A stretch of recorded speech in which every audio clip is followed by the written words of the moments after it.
el, el sílabus, mm, en la parte de infectología, se van a tocar todos los temas, eso sí, sino que se ha variado un poco el orden. Entiendo que la semana pasada han hecho la parte de tuberculosis el día miércoles, ¿no? Y según el sílabus figuraba la parte de zoonosis. Entonces, eso en coordinación por el WhatsApp también ha habido, no, en teoría íbamos a hacer hoy día la parte de micosis, ¿no? Pero el doctor sí escribió ahora en la tarde que sí iba a hacer esta semana el tema de neumonías y zoonosis, ¿ya? Es para que lo tengan presente porque no se está respetando en realidad mucho el orden del sílabus, pero sí se va a completar todo el contenido, ¿no?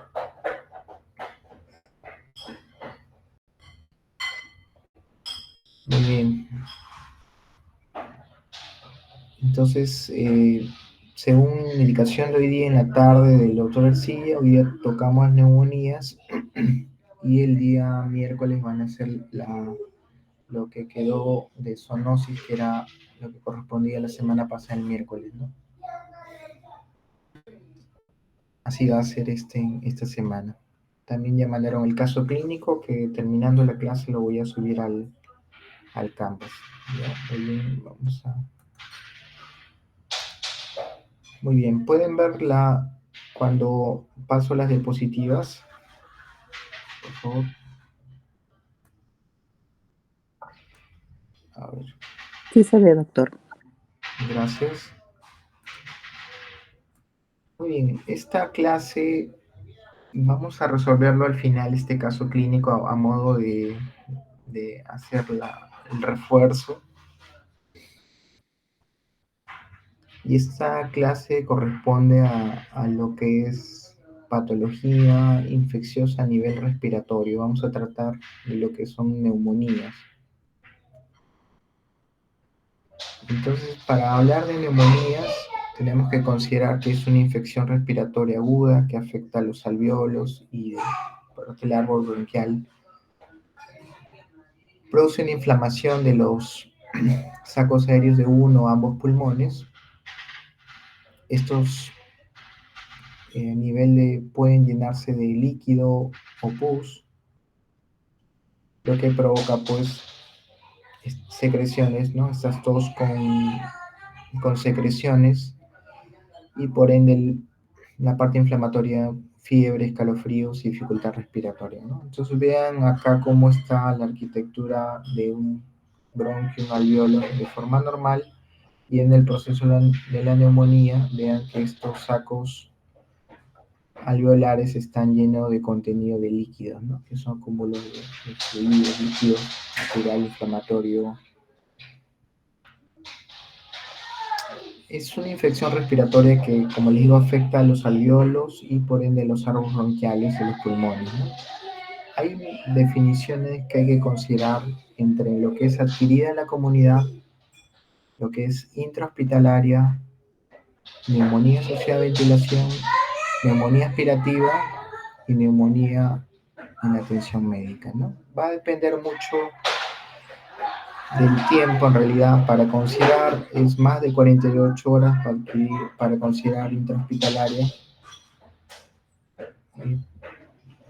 Dentro del grupo de intrahospitalaria estamos considerando neumonía asociada a ventilación. En caso del paciente pues, esté en unidad de cuidados intensivos, requiere un respirador de forma invasiva, ¿no?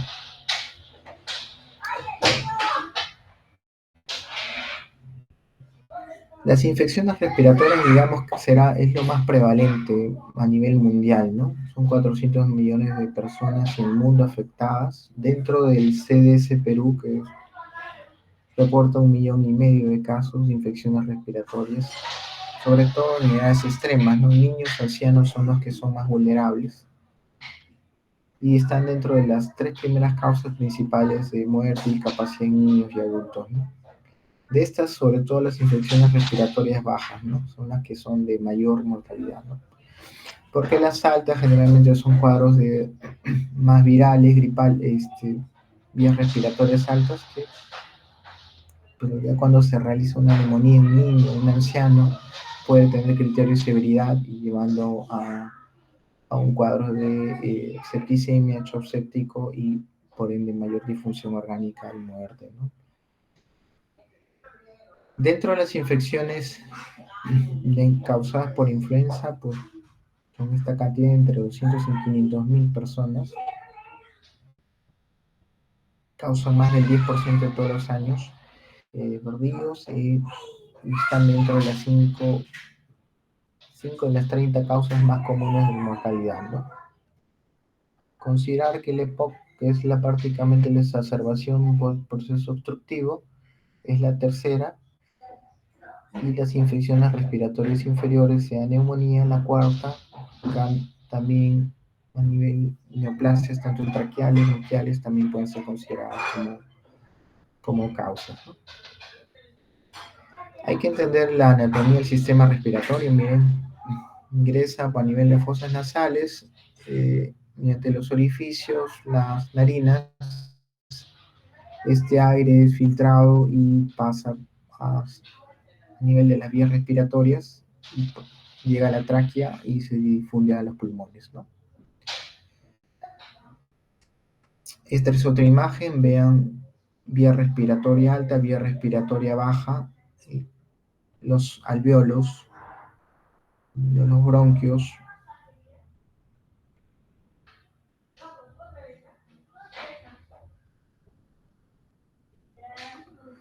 Dentro de nuestro esquema al momento de la respiración, menos regulación y control, tenemos una respiración de tipo activa y una expiración pasiva, y a nivel de los alveolos intercambio gaseoso y transporte de gases a nivel de la sangre, ¿no? La anatomía de las vías respiratorias, la tráquea, los bronquios, sobre todo derecho e izquierdo, acuérdense, el derecho tiene 3 lóbulos. Hay que ver también la disposición, las zonas apicales, superiores, inferiores. Mete las vías infecciones respiratorias, las altas, como un resfrío común, faringitis, amigdalitis, otitis media o sinusitis, ¿no? Y las vías respiratorias bajas o inferiores, laringotraqueitis, bronquitis, bronquiolitis, neumonía y los procesos de exacerbación del asma, ¿no? Tenemos una infección lectiva, produciéndose después un periodo de incubación, enfermedad leve, una enfermedad grave y posteriormente la muerte, ¿no? Puede que en esta parte del periodo de incubación pueda haber ausencia o síntomas menores, ¿no? Posteriormente ya se dan los síntomas y síntomas característicos, ¿no? Dentro de las enfermedades vías respiratorias, son los más frecuentes, porque acuérdense que es nacional, el cuadro de la rinitis, sinusitis, otitis, son generalmente de etiología viral, y básicamente el manejo es hidratación y por ahí un manejo sintomático nada más. Mientras que las infecciones de vías respiratorias bajas, sí podemos consignar un agente etiológico que no solamente sea viral, sino sobre todo bacterias que pueden ocasionar cuadros de neumonía y deben tratarse con antibióticos. Ya hemos visto esta lista, enfermedades respiratorias frecuentes según la OMS, vean, desde la exacerbación de patrones obstructivos y infecciones con agente etiológico tanto virales, bacterianas, las neoplasias y otros procesos.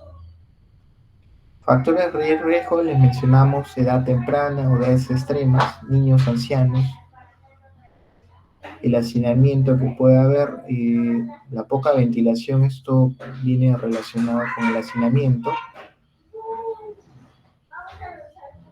cuadro de la desnutrición, las infecciones, sobre todo por VIH, que va a ocasionar como inmunosupresión y por ende exposición a gérmenes oportunistas,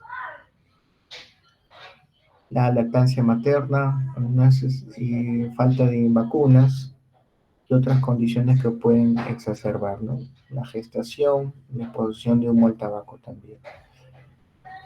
Dentro de los tipos de microorganismos aislados, el Streptococcus pneumoniae se da en mayores de 65 años, se trata con betalactámicos, también como factor de riesgo es el alcoholismo, otras enfermedades también como inmunosupresión. Los gran negativos generalmente es cuando hay una enfermedad, tal condición cardíaca o cardíaco-pulmonar de base, o haya usado un esquema anterior, en el cual había un cierto grado de resistencia y otras enfermedades o comorbilidades, ¿no? También con cuadros de disfagia o de broncoaspiración. La pseudomonas generalmente es en pacientes que tienen ya una reserva más que todo estructural, puedan presentar zonas de bronquiectasia donde se pueden acumular estos tipos de gérmenes en las partes de las cavitaciones. Pueden recibir o terapia de corticoides, esos pacientes que reciben caso de las enfermedades de AR, lupus, mismo las mismas neoplasias en las o leucemias que reciben en la prefase corticoides, pueden generar estos cuadros de neumonías por gran negativos de tipo pseudomonas, ¿no? Sobre todo en la pseudomonas, cuando hablamos de pseudomonas pensamos en intrahospitalario, ¿no? Los estafilococcus aureus viene ya más que todo por translocación. Acuérdense que el estafilo aureus ya más que todo en la piel, en la zona de la dermis, y pues en los mismos dispositivos catéteres de alto flujo pueden haber una translocación. Nivel de sangre con translocación hacia el pulmón, ¿no? Igual, ¿no? Los pacientes que usan drogas intravenosas o algún tipo de exposición, pues pueden presentar. Las legionelas en caso de pacientes fumadores, pacientes jóvenes, o que hayan tenido síntomas intestinales y neurológicos, ¿no? Y para pensar en anaerobios, pensar importante los síntomas de disfagia o aspiración, ¿no? Pacientes alcohólicos, generalmente que se broncoaspiran, hay que cubrir con anaerobios, ¿no?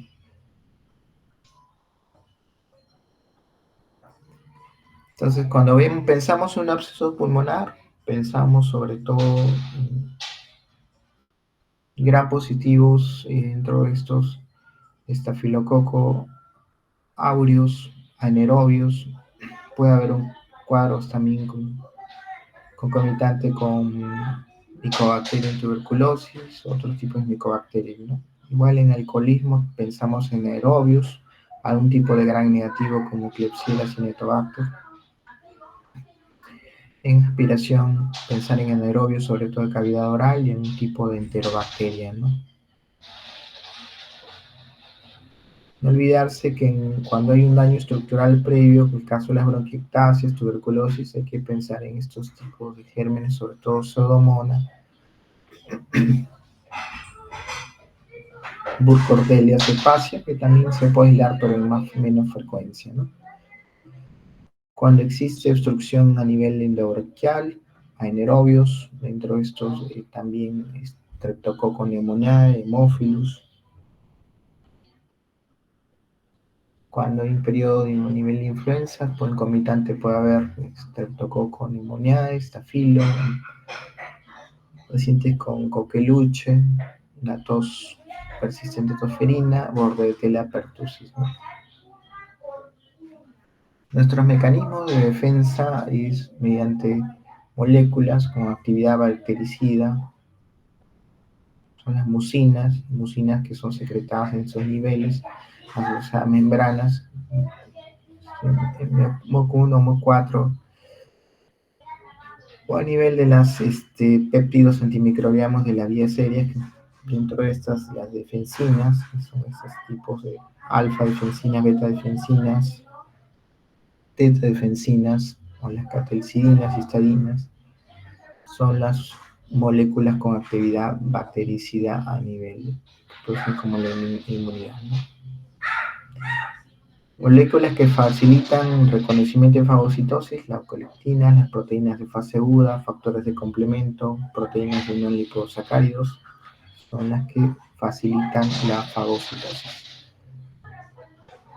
Hay también células de defensa a nivel pulmonar, sobre todo en los polimorfos nucleares, los monocitos, macrófagos, las células las natural killer o que participan en el nivel de la inflamación, los mastocitos.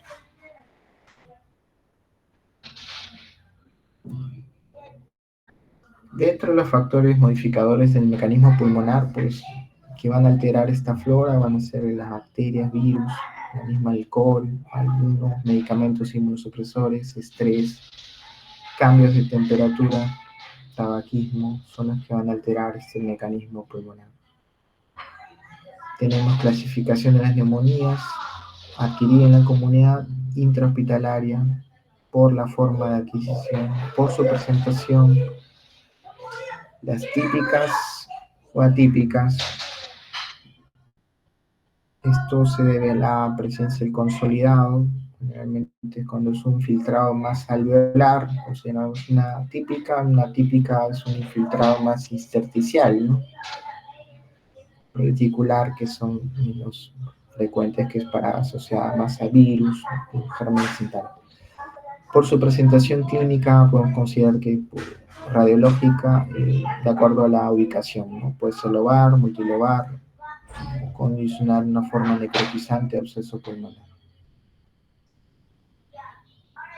Las etiologías, virus, bacterias, hongos, parásitos, condiciones, ¿no?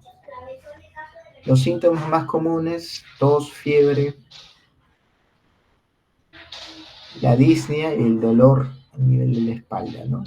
Puede haber un dolor torácico irradiado, puede haber un dolor tipo pleurítico a nivel costal, tipo punzante a la inspiración. Los patógenos relacionados a través de estas gotitas de inhalación, ¿no? Tiene que ver mucho a nivel de los alveolos, ¿no? Vean que cómo están los alveolos dentro del interior, empiezan a haber una zona de exudativa y multiplicación de estos patógenos, ¿no? Tiene que ver mucho el tema de microaspiración, parte de la diseminación hematógena, ¿no? Esto se va viendo una multiplicación, respuesta inflamatoria local, una respuesta inflamatoria sistémica, que se desregula, ¿no? Entonces esto va a ocasionar, cuando se produzca la neumonía, pues baja la presión de oxígeno y por ende pues va a haber alteración a nivel de nuestro CO2, puede estar bajo, normal o alto, dependiendo de la condición, ¿no? Si el paciente está desaturando con una hipoxemia, una insuficiencia respiratoria, al inicio va a empezar por mecanismo de respuesta a hiperventilar. Al hiperventilar va a barrer este CO2 y probablemente encontremos ese CO2 bajo, ¿no? Pero cuando el paciente empieza a agotarse sus reservas funcionales después de esta disnea, el no recibir el oxígeno de forma adecuada o compensar ese mecanismo, pues va a empezar a hipoventilar y el hipoventilar va a ser una retención de CO2, ¿no? Esto va también a ser relacionado con la gradiente alveolar anterior, ¿no? Entonces depende mucho de la ventilación-perfusión. Tenemos también condiciones que pueden ser por un cortocircuito, todas las atelectasias, las neumonías, los estrés, puede haber condición de obstrucción de vía aérea pequeña, por caso de edema pulmonar, los estrés también, por flujo sanguíneo a nivel de los pulmonares, ¿no? Son más que todas las cardiopatías congénitas, comunicación arterial, articular o la persistencia en conducta arteriosa también la PCA, ¿no? Signos, síntomas, no se olviden en niños, sobre todo con más características, secreción nasal, aleteo nasal, dolor de garganta, dolor de oído, tirajes, estridor, ¿no? Podemos verlo, ¿no? Descubrimos al pequeño, podemos ver estos tirajes Estas son las de sibilancia, ¿no? Tenemos etapas de la neumonía, es una congestión, se realiza por una hiperemia, después va a una hepatización roja, un infiltrado polimorfo nuclear, seguidamente una hepatización gris, la cual el infiltrado a nivel con polimorfos nucleares, una etapa 4 de resolución. A lo que voy es que las radiografías que tomamos generalmente no es para al inicio como parte de diagnóstico, pero en forma de control que se pueda hacer de forma rutinaria al segundo o tercer día, no es tanto para ver en sí una mejoría de la neumonía, porque entendemos que eso se va a limpiar en días, e incluso en semanas, por estas fases de hepatización roja-gris, sino porque muchas veces, al menos en la parte de cuidados intensivos, se toman de forma seriada por los dispositivos, por la posición del tubo endotraqueal y para ver también concomitantemente algunas zonas de atelectasia, puede haber evaluar condiciones como congestión pulmonar, efusión pleural que podrían darse concomitantemente al proceso neumónico. Entonces, dentro de la gravedad para estas neumonías, tenemos criterios mayores que tienen que ver con la necesidad de ventilación mecánica, cuando hay inestabilidad, el paciente pues, va a requerir soporte de tipo invasivo, ¿no? Criterios menores tienen que ver con, de acuerdo a nuestra presión sistólica, está en límite 90, si hay una taquimia en 30, hipotermia, confusión mental, esta relación PO2-FIO2, que es el PAFI menos 250, el compromiso radiológico lobar multilobar, nitrógeno ureico mayor de 20, leucopenia y trombocitopenia. El diagnóstico no se olviden que es clínico, ¿no? Tenemos que definir que nuestro paciente tenga el cuadro sintomático respiratorio, ¿no? Disnea, fiebre, tos, un tipo de alteración. Y posteriormente, en nuestra análisis, sacado esos datos o algún antecedente concomitante POC, asma, hacer la ocultación. Al ocultar, tenemos la condición de ver ruidos agregados, crépitos, crépitos, y en la radiografía ver este infiltrado a nivel parenquimal, ¿no?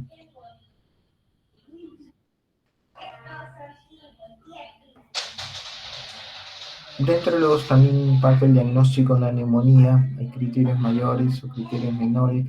Los criterios estos de la Sociedad Británica incluyen, miren, como predictores la frecuencia respiratoria mayor de 30, una presión diastólica menor de 60, un nitrógeno ureico sérico mayor de 20 y el trastorno del sensorio, ¿no? Estos son los criterios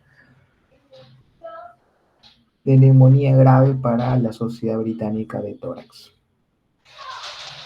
Los exámenes de rutina que tomamos como toda infección, un hemograma, dentro de estos nos va a dar los valores de leucocitos a bastones y factores sobre todo rectantes agudas. Caso del PCR-BCG, es un factor rectante aguda. Las ventajas de usar estas técnicas, bueno, va a depender mucho si usamos algún tipo de prueba molecular, por ejemplo el FilmArray, que son procesos a nivel molecular que podemos aislar tanto virus y bacterias.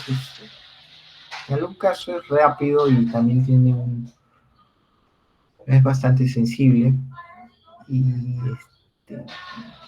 dan los datos un poco más rápido que tomarlos, aislarlos a nivel de los cultivos, ¿no? Normalmente los cultivos, el gram sale en horas, pero poder tipificarlo, el tipo de bacteria, sea gran negativo o gran positivo, de acuerdo, esto toma algunos días a veces. Así que hay que dar el tratamiento de forma empírica, ¿no? ¿No? Lo que usamos no en sí, de diagnóstico en sí, sino prácticamente para seguimiento es la procalcitonina. que podría definir pues presencia de una posible infección bacteriana entre 0,5 a 2 y mayor de 2 como una probable infección bacteriana de forma sistémica, ¿no? Y más de 10 como una probable infección bacteriana grave. Dentro de estos, los marcadores, esta procalcitonina es lo que se utiliza, pero ojo que la procalcitonina tiene sus falsos positivos también en ciertas en condiciones de enfermedad renal o unas zonas neoplasias hemato-oncológicas, del todo no es tan sensible, ¿no? Entonces, mucho se ha estudiado el tema de los biomarcadores, no solo procalcitonina, sino también a nivel de las interleuquinas, factores de necrosis tumoral, que se puedan dar también, ¿no?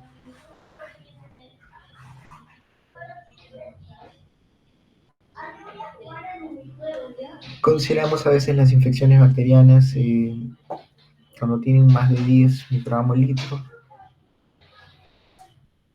Vimos también, pero podemos verlo también en fungemias. Cuando tenemos estos valores de procalcitonina menores, tenemos que considerar otro proceso inflamatorio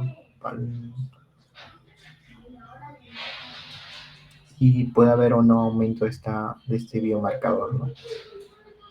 Exámenes radiológicos, tórax, ecografía pulmonar, tomografía pulmonar o resonancia pulmonar. Entonces, la radiografía de tórax sigue siendo uno de los exámenes también de más utilidad para el diagnóstico. Si hay oportunidad de hacer la tomografía a buena hora, porque la tomografía también te da a veces hay superposición de imágenes dentro de la radiografía. Acuérdense que es un solo plano, podemos ver es aparentemente infiltrado a nivel basal, pero por, por detrás de infiltrado basal puede haber una zona de fusión, una zona de atelectasia que no se consigna del todo tan claro en la radiografía. Entonces ahí un poco ayuda a dilucidar la tomografía pulmonar, ¿no?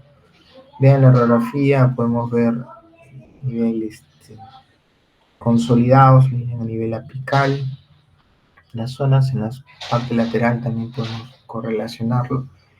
Y bien acá, miren esta imagen, hace prácticamente el pulmón del izquierdo está totalmente velado, ¿no? Entonces no sabemos si por ahí pues, ha sido un tema de una atelectasia que ha generado eso, o una neumonía porque ha cogido más de 3 lóbulos, ¿no?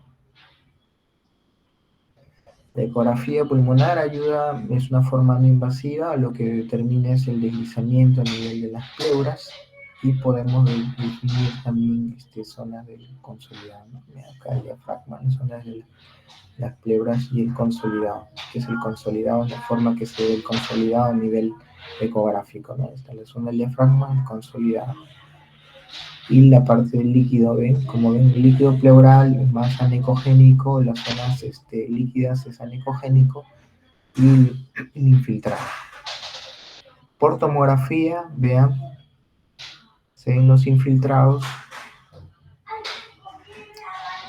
ven de las bases y pueden ver estas condiciones también, ¿no? Entonces, por el espectro que podemos ver a nivel tomográfico es bastante amplio, desde lesiones nodulares, cavitaciones, micronódulos, en el caso acá, o radiopacidades, fusión pleural, miren cómo se ve la fusión pleural consolidado.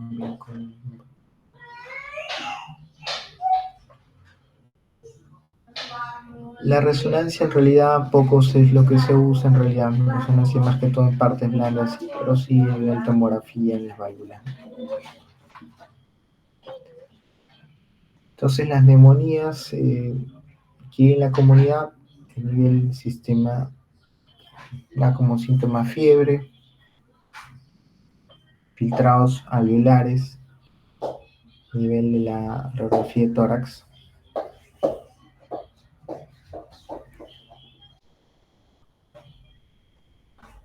Es una revisión, parte de un artículo de neumonía adquirida en la comunidad, parte de las etiologías que en esta revisión sistemática, ¿no?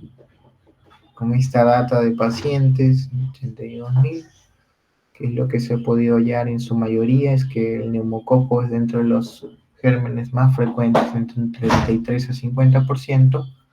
Posteriormente, la segunda causa, Haemophilus influenzae, entre 7 y 16%, seguido del Staphylococcus aureus enterobacterias entre un 4 o 10%, y bien, vean que la pseudomonas es de 0.8 a 4.5%, seguido con la moraxina, ¿no? Entonces es importante en adquirir en la comunidad considerar el estreptococo neumococo.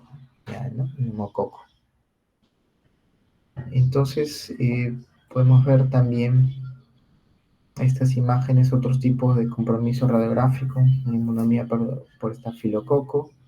Miren estas zonas de cavitaciones o nódulos que también pueden presentar en esta cavitación.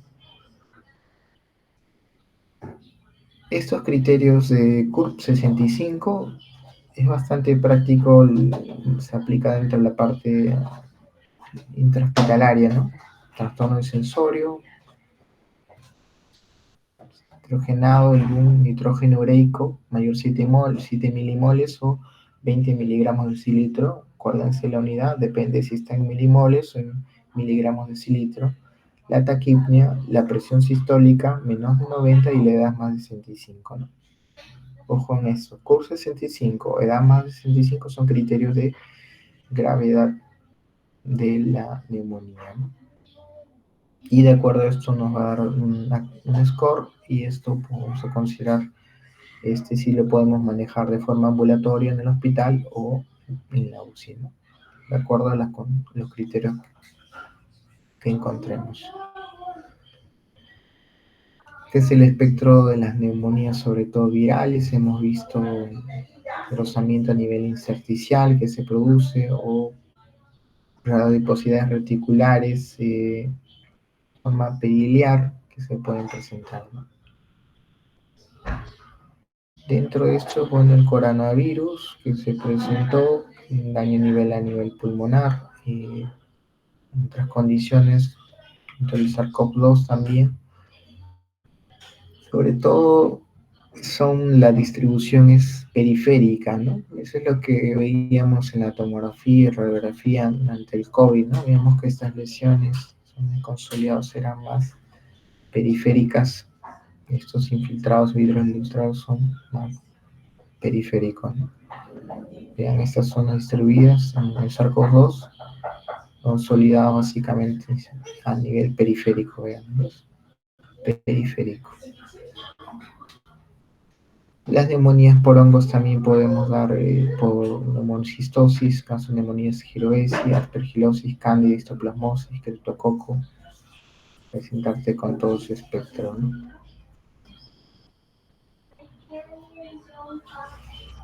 Las neumonías por giroesia, neumocistosis, miren este infiltrado más que todo intersticial, bilateral, que se pueden presentar con quistes, opacidades de vidrio de lustrado, esmerilado, ¿no? Las aspergilosis, lo característico, vean, mira estas nodulaciones, sobre todo en pacientes que estén inmunosuprimidos. La citoplasmosis también, pacientes también, pero consolidados, pueden presentarse, ¿no?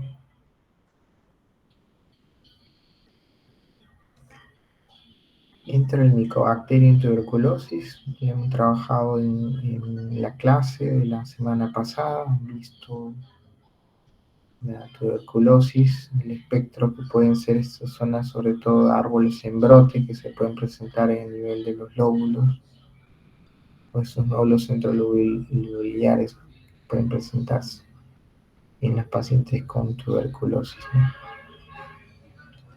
Las neumonías intrahospitalarias son las que encontramos mayor de 48 horas del ingreso al hospital,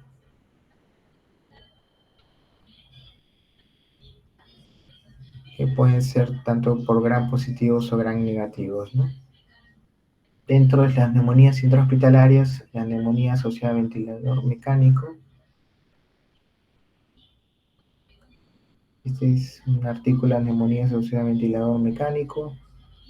Tiene que ver con pecho básicamente a nivel zona endotraqueal, entorno respirativo, la clínica y el tiempo que se pueda dar, ¿no? En este proceso, ¿no? Con el examen y los cultivos que podamos identificar o tipificar dentro de ese tiempo hasta 72 horas, ¿no? Por sí, el manejo es empírico, se toma el cultivo a nivel después de la intubación en la secreción endobronquial y de acuerdo al avance o lo que pueda aislarse de ese escala el tratamiento. ¿No? En el espectro a nivel de radiografía vienen distrés respiratorio del adulto, bilateral, un velamiento bilateral, pero cuando tomamos la tomografía, vean cómo se presentan estos consolidados, el certicio alveolar, en realidad difuso, bilateral, ¿no? Que se pueden dar, ¿no? Y zonas de difusión, pero también filtrados a nivel intersticial, ¿no? Las neumonías aspirativas se dan sobre todo en ancianos, en condiciones sobre todo de pacientes que tienen disfagia, enfermedad de reflujo gastroesofágico, los divertículos de Senker, los mismos pacientes intubados o pacientes con persistencia de vómitos pueden presentar estos cuadros de neumonía aspirativa, ¿no? Por disposición, acuérdense que el bronquio derecho es más vertical, más ancho, y los consolidados que se pueden dar a nivel de la neumonía aspirativa es más derecho, ¿no? Lóbulo inferior derecho con zonas de hipodensidad. Dentro de los pacientes inmunosuprimidos es un espectro bastante amplio, ¿no? Cuando hablamos de inmunosuprimido hay que pensar no solamente en bacterias, sino también hay que pensar en hongos u otros tipos de gérmenes oportunistas, ¿no? Que es importante definir el diagnóstico diferencial, no solamente pensar en procesos respiratorios, sino también pensar en algún tipo de insuficiencia cardíaca que esté ocasionando, generando esta disnea, infiltrado bilateral que puede ser más central en redistribución de flujo, las zonas de vasculitis pulmonar, los tromboembolismos también o atelectasias. Tratamiento, básicamente, de acuerdo a la microbiología, es iniciar el tratamiento antibiótico. Tenemos en el caso de neumonía adquirida en la comunidad, mediante una cefalosporina, se podría dar el tratamiento, o en caso de una típica se puede asociar mediante una quinolona un macrólido, ¿no? Entonces, la condición de neumonías por ventilación mecánica, los agentes, mayoría, si son mayores de 5 días, pensar en estos pseudomonas y dar un tratamiento antipseudomónico, donde cuando hay concomitantemente gérmenes positivos, vancomicina o linezolid, o los que son resistentes a los carbapenem, pues usar este tipo de agentes beta-lactámicos nuevos que son asociados, que son unas cefalosporinas asociadas a un inhibidor de beta-lactamasa.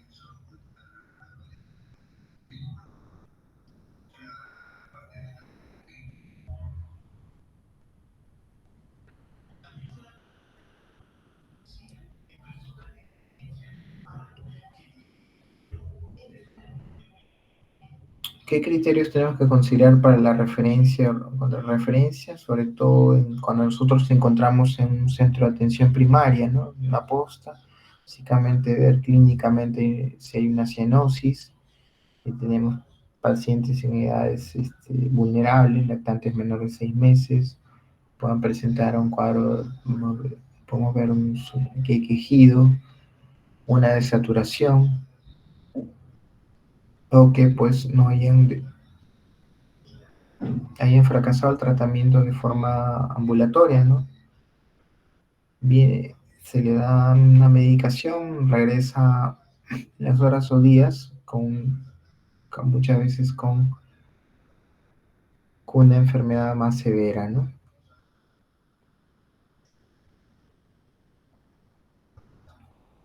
Como seguimiento, pues las imágenes que se puedan tomar, tanto tomografía, puedan evidenciarse en pacientes cuadros de neumonía.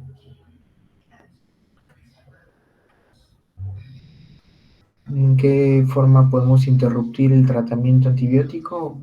Si es que nuestros marcadores, en caso de procalcitonina, pues está un valor bajo, o consideramos dentro de nuestros cultivos que es un germen que no sea resistente al antibiótico que estamos usando, que sea bastante pansensible, podría ser también una forma de ir desescalando el tratamiento antibiótico.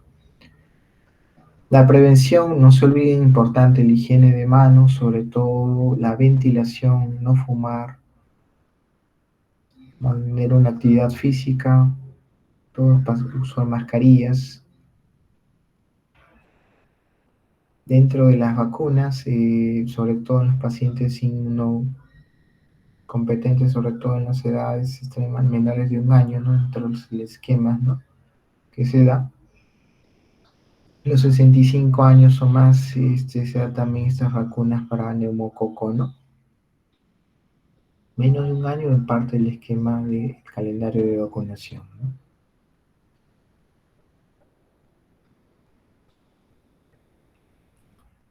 Menores de 5 años inmunocomprometidos, caso que tengan una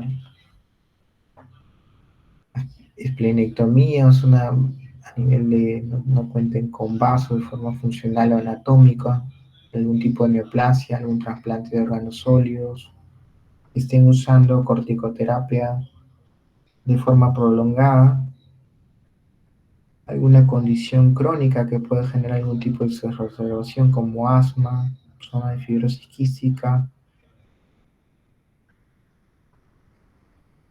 Entonces, dentro de las inmunizaciones, revisaron las clases pasadas, parte de la vacuna del Nemo 23, las vacunas para adultos, pueden ser no solamente para neumococo, sino contra influenza,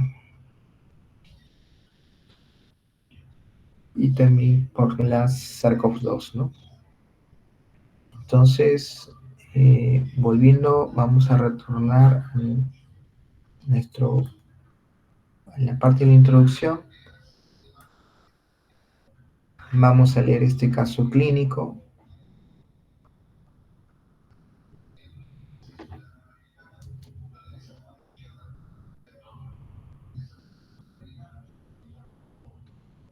¿Puedes leer el caso clínico David Ochoa? Un ratito.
De acuerdo, entonces estamos con un paciente, 60 años, chofer del natural de Loreto, pero ya como procedencia acá, Ventanilla.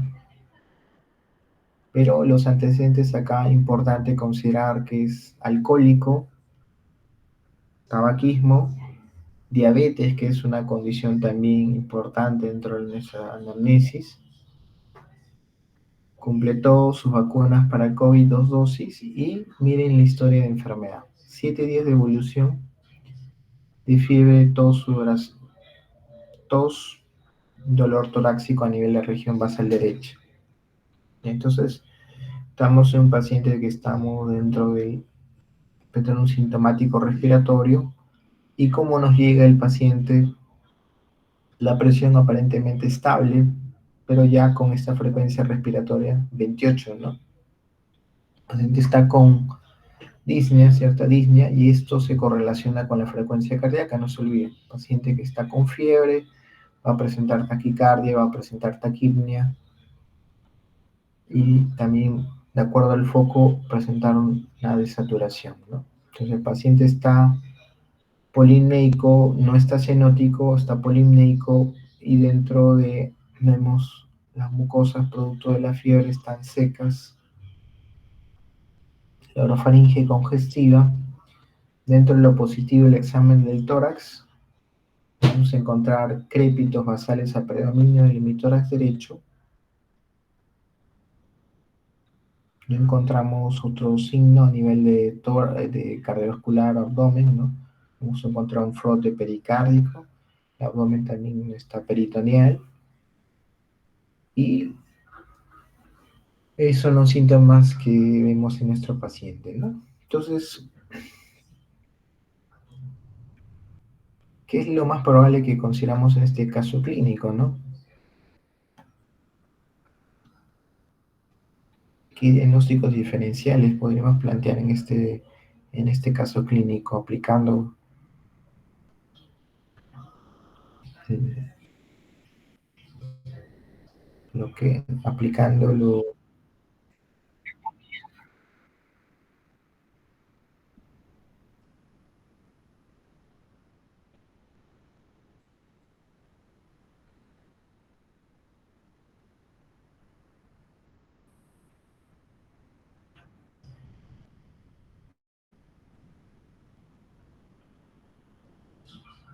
De acuerdo, entonces, hablar de neumonía como parte de nuestras conclusiones en esta clase es decir, al menos su nombre hay que tipificarlo, hay que ver, hemos visto desde la forma de presentación en el tiempo, donde encontramos, ¿no? Si se adquiere en la comunidad, si es intrahospitalaria, y dentro de este espectro, de acuerdo a la condición, si es que vemos si es una condición de tipo aspirativa o en un paciente postinmunosuprimido. Entonces, sí, hay que considerar una probable neumonía aspirativa dentro de nuestro diagnóstico diferencial, ¿no? Paciente alcohólico, diabético, que ha presentado este cuadro, sobre todo a nivel basal derecho, ¿no? ¿Qué exámenes solicitaríamos?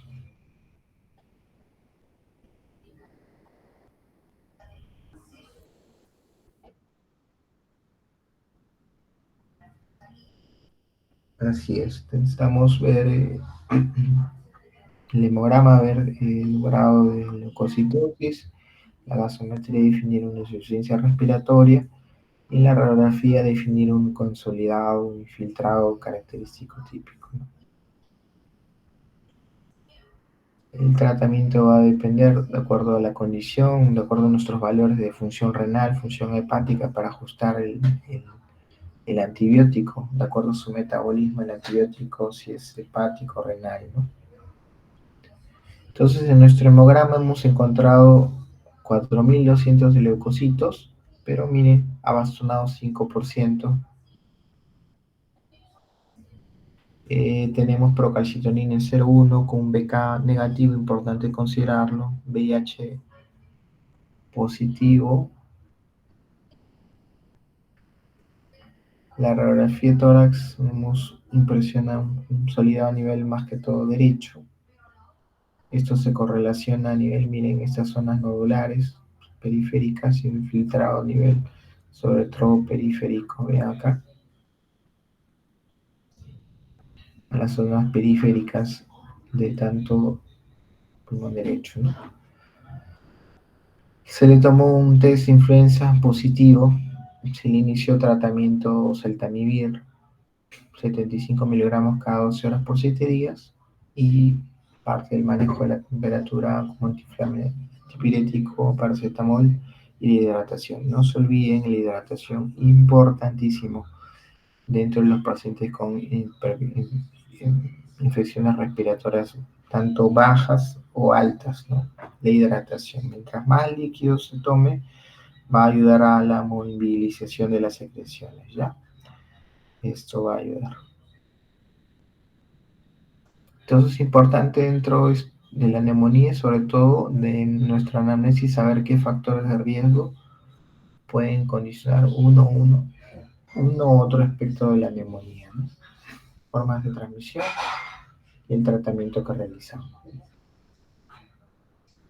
Muy bien.